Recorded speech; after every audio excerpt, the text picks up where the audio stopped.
Hey,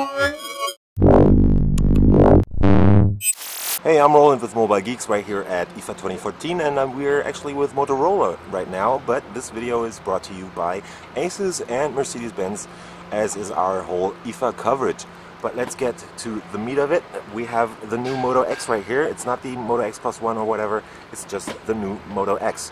So this one has actually been way improved, but what we're going to do is just a quick and dirty comparison with one of its main competitors, which is the LG G3. So the Moto X actually has a 5.2-inch screen now, still full HD, Super AMOLED panel though, or an AMOLED panel, which is, as you can see, very bright, and it's more bright than the Moto G, which has a couple of issues with its Quad HD panel. Still super awesome image quality on both devices, though the Moto G is a bit sharper, that's for sure. We have 3 gigs on the Moto G right here, on the G3 right here, and just 2 gigabytes of RAM on the Moto X of the new generation. They're both running the new Snapdragon 801 at 2.5 gigahertz. Both have 16 or 32 gigs of flash storage.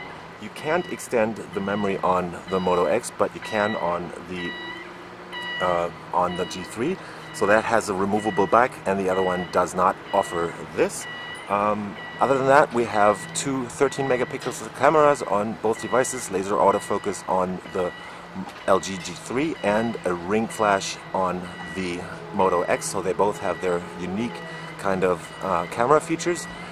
As you can see from the back right here, we have a bamboo cover on here. There's also a leather and a plastic model available for the Moto X. There's a bunch of other covers available depending on where you are in the world. In Germany, this will be in retail, so you will actually be able to get the leather and the bamboo cover in retail, which is a nice improvement over the last generation. Let's just take a quick look around the device.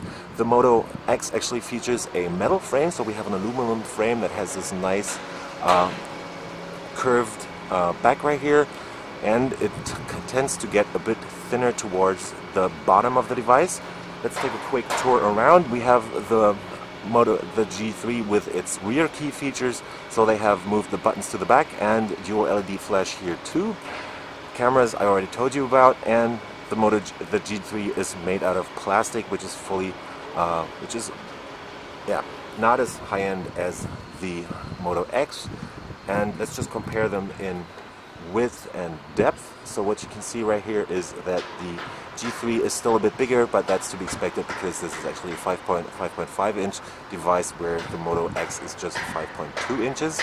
But they're pretty much the same thickness, though the Moto X is a bit thicker at the top, and it also is about maybe 5 millimeters shorter than the G3 right here.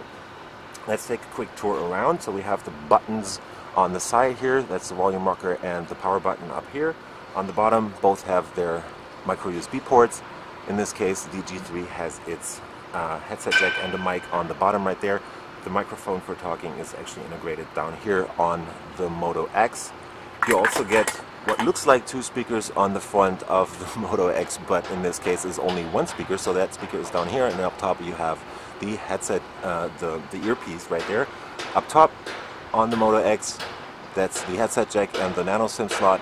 No IR blaster on here, but that's what's up on top on the G3, and that's basically it on these 2 devices. So this has been just a quick and dirty, very fast comparison of the Moto X and the LG G3 at IFA 2014. I was Roland with Mobile Geeks, checking out these 2 devices here in Berlin, and if you like what we do on our channel, give us a thumbs up, follow the channel, and subscribe to us on Facebook, Twitter, and Google+, and we'll see you later.